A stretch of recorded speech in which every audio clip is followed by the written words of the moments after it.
forced to use that Retribution early, which means no contest whatsoever for Little Wanderer. Demon Kite gets it with Retribution. He's now going on to Vin. He gets the shield, he needed down Light as well, and that's Aqua coming in for the first blood. Once again, RSG, they draw first blood.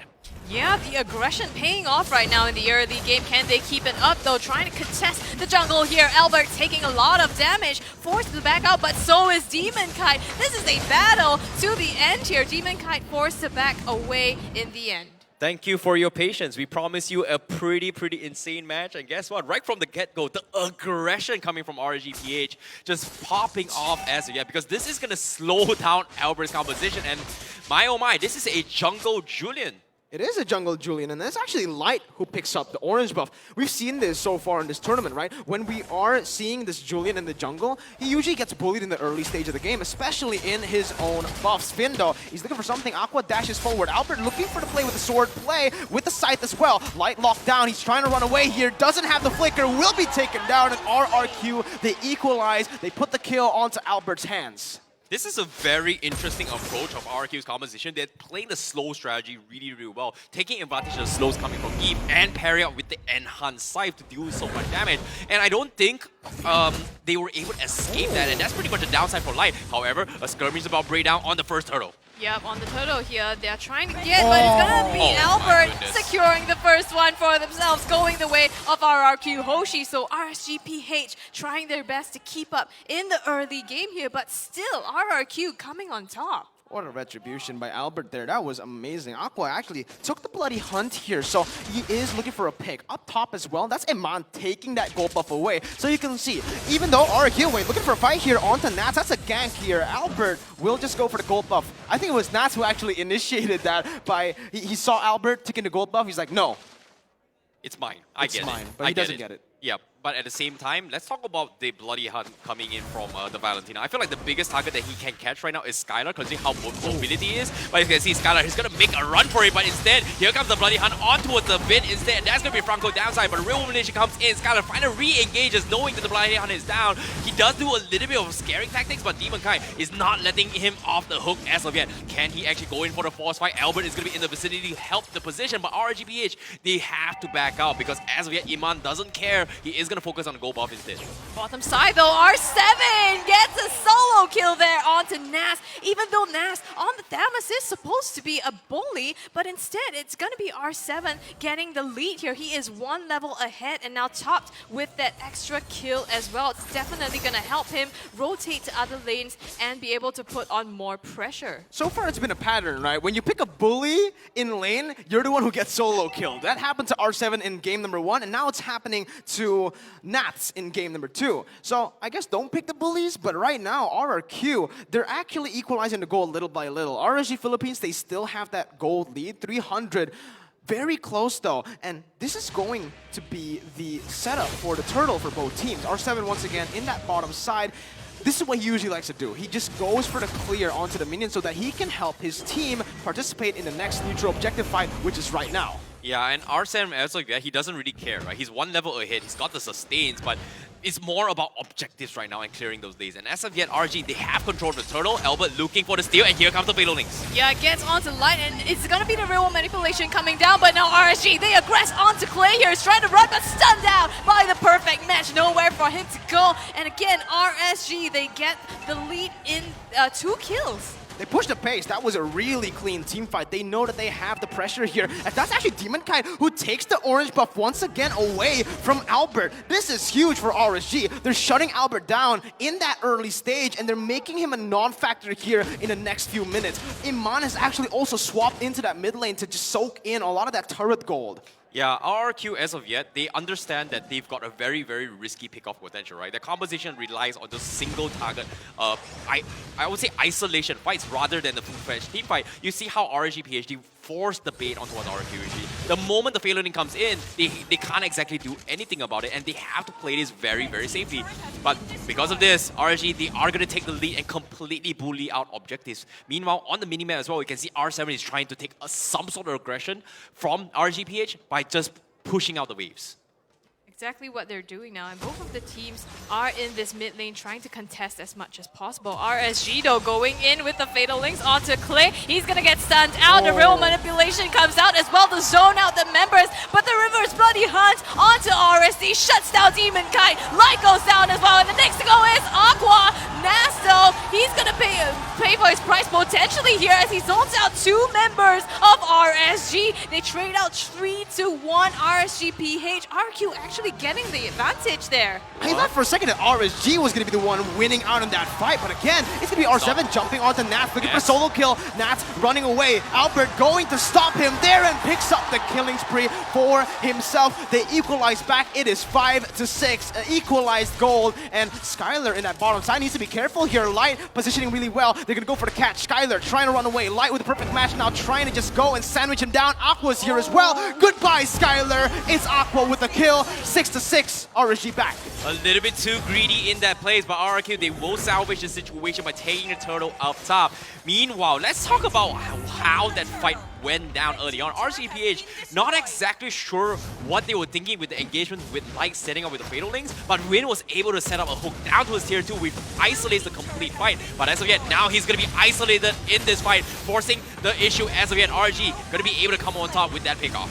Great pickoff onto Vin there. RSG at this point, they're just looking for as much as they can. They did get that tier 1 turret on the bottom side, but RRQ, they've gotten more of their own. The bottom chunked down turret and the top already completely obliterated. Yep, in terms of itemizations as of yet, as well as emblems, is not super fancy. It's pretty much standard, but I want to talk about how R7 Skylar is talking about this average pickup. It's pretty traditional now, but it does give them the economy to scale, and Cloud needs those timings before they actually come online, and because of that, he's starting to scale a little bit more. But as of yet, you can see both teams focusing on mid-tower control rather for this next fight, and 60 seconds before this next fight, both teams want to make something happen before it happens. And mid-prio is going to be huge here, right? For RRQ and for RSG Philippines. Vin is waiting in that bush, Light trying to open up the map. It's going to be the flicker, but the Fatal Links connects. It's going to be Vin, collapse onto real-world manipulation, cancel out of the back lines. RSG find a fight, but Skylar's here with Blazing Duet, zoning 4 members away. Demon Kite caught low, the Turtles' poisons was popped. It's just a 1-for-1 as both roamers fall.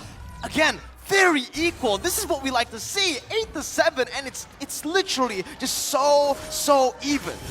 Yeah, you can see the patience coming in from Demon Kite as well. He's making sure that the real manipulation gets cancelled every single time.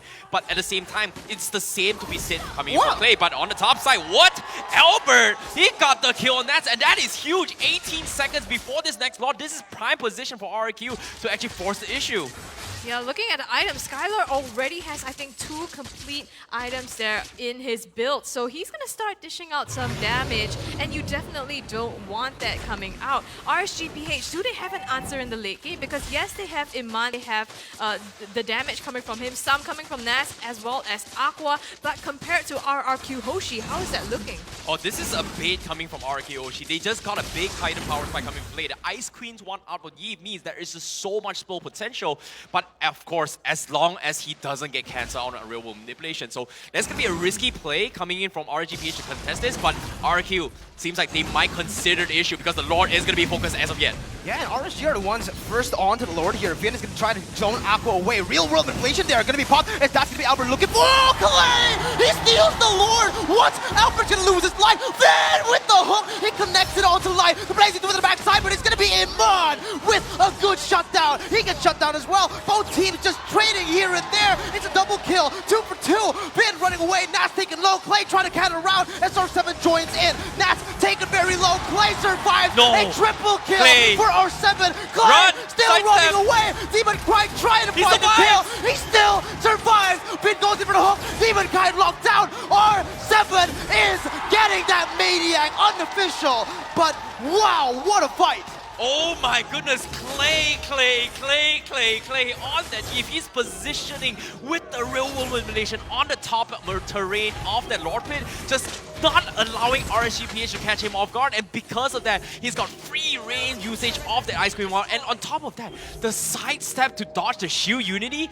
Who does that? That's some micro level dodging right there and then. Well, he deserves the MVP of the previous game, right? It's exactly what he does, and that's what you know RRQ Hoshi to be impeccably really just mechanically skilled. And right now, they're gonna have the Lord in their hands, coming down the bottom inhibitor as well. RRQ Hoshi, they're looking for an opportunity. You can see Vin just scouting out for any opportunity to get a hook onto RSG. But so far, RRQ, they've gotten a team fight. It's a complete bloodbath, but they still come out on top. As of now, you can hear the crowds chanting on RRQ, and Clay made the biggest play of his career. But as of yet, he's only 0-2-7, but he's done his job really, really well for the team. And RGPH, they have to take note that the biggest factor in RRQ's composition is that they've got so much slows. They need to take Clay out of the equation before the fight begins, and Demonkai hasn't been able to do so in that particular matchup.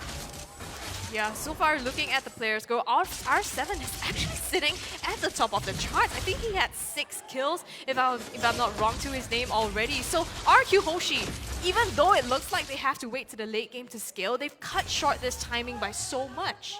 This is insane from both of the teams, right? But again, one fight changes the entire game. If we take a look at the damage dealt, this is actually really interesting. Nats has done the most damage in this game, more than Clay, Albert, and R7, and even Skylar and Iman, right? This is what we expected, Iman, Skylar to be dealing the most damage. But no, it's Nats with a vengeance, with this Tama's pick. So he has been huge here in most of these fights. He's been targeting the right people as well. But RRQ, how have they been able to find these team fights and get the win? You know, it's all about positioning and also taking advantage of the terrain itself, right? We've seen time and time again, like, especially in this particular map, we see this wall on the right side as well, next to the middle control. People want to play onto the other side of the wall and force utilities coming from your opponents. And that's how RRQ Oshi was able to take advantage of the fight. They made sure that Clay is in a position that there's no way RSGPH can contest. And even Demonkai with the shield unity, you're going to get able to get over walls, but it's hard to do it with a very, very tight spot where you have to go jump through 2 walls and on top of players and bodies that may or may not cancel your shield unity. Yeah, right now you can see RRQ Hoshi just leashing the Lord and starting up this objective. The thing about RSG is they need to have one member, Demonkai, to just try to shut down Clay in the backline. And because of that, it's kind of, you have one person missing from the team fight already at the onset. So RRQ Hoshi definitely has the advantage in that sense. But right now the hook from Vin comes onto line, and he's just going to be blown up immediately. Nash tries to go in. The blazing duet pops on Skylar. He goes in all the way to the back. Iman escapes with a sliver of hell. Here comes the real manipulation though from Clay. Skylar. And now Skylar, he's almost getting caught out, but Nas doesn't manage to lock in that kill, and instead it's gonna be 3 kills on the side of RRQ Hoshi. 3-0 for RRQ, and on top of that, they enhance Lord here in the 13th minute of the game. They're looking for the end once more. Clay has been massive. R7 with the falling star will try and look for some engage here. He goes on to Light, still with the perfect match, is able to evade from that. Hook now coming from Finn, not gonna be able to connect. Aqua stealing away that bloody hunt, looking for a moment to catch someone off guard. The Lord is there with the minions as well. Nats on the death timer, 7 seconds and 8 seconds here. Demonkai still there. Light, perfect match, perfectly timed to evade from the hook once again. But RRQ, they take the disciplined route. They don't go for the base, they don't force it. They go for the base turret down below and up top. It's go time for RGPH. They have to make something work, but inhibitor's been taken down. RRQ not giving them an opportunity as they need to clear off all those enhanced minions. However, a big item power spike coming from Iman is going to be the Demon Hunter sword to deal with this tanky composition, but I feel like it's still going to be a far-fetched role form coming in from Iman before he can actually dish out some serious damage, considering the amount of zoning that RRQ Hoshi is bringing to the table. And not just that, I mean, if you look at RRQ Hoshi, they have such a big burst coming from the side of Skylar. As opposed to Iman, he needs the time to be able to output that DPS. But it's so tough now. Looking at RSG, they don't have any map control at all, being stripped down to only their core. Yeah, I like this itemization coming from RRQ Hoshi, right? Double brute force breastplate feels like a pretty standard itemization from the previous patch, but the reason why they went for it is because of how they want to kite Nats around because of the mobilities. He's got a Demon Hunter Sword, he's got Dominance Ice, he's got some sort of slow, but as long as you do not have those Ice Queen wands, the brute force breastplate is going to be able to get away with all these kiting compositions. But look at this, Demonkai, he's going to get caught out. Skylar with the recalls as well. He knows he's faster than everyone from RGPH. With the swag, right?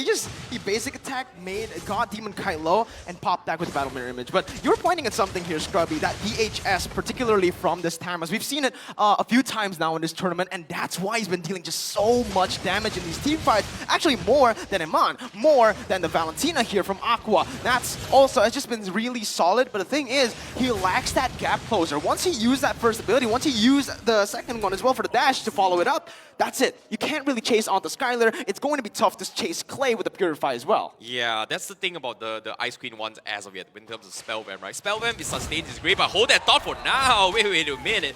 Finn going for the risky hook. He's just threatening RSGPH. You can see the panic button is all over the place. But who could blame him considering that the minions are just shoved in? And now with the Lord coming out from the side of RRQ Hoshi, they are in prime position to force an issue, and there's nothing RSGPH can do about it. But hopefully with the Blade Armor on Nats, it's going to do something in the hands of Skylar. But looks like RSG, they are going to try to force the issue, but Skylar just got his corrosion like even more slows coming in from RRQ Hoshi.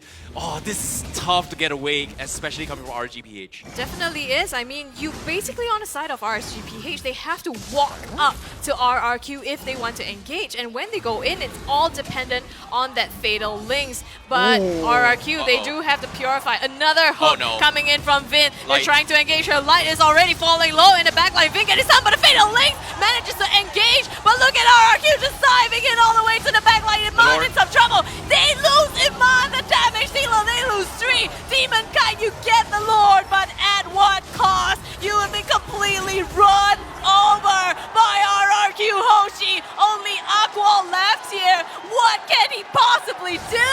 Oh no, Light is 10 seconds alive. Aqua is trying his best to kite his way through, but RRQ, they've got the Lord. They want to cut the minions, and the minions are still alive. Can Aqua clear it off? I don't think he can. With the hook coming in, this might be it. It is over. RRQ with match point 2-0 here at MyTech Kuala Lumpur. As you can see, the crowd go wild. This is an insane performance. No one, not even me, I did not predict a 2-0. I said it was going to be close. RRQ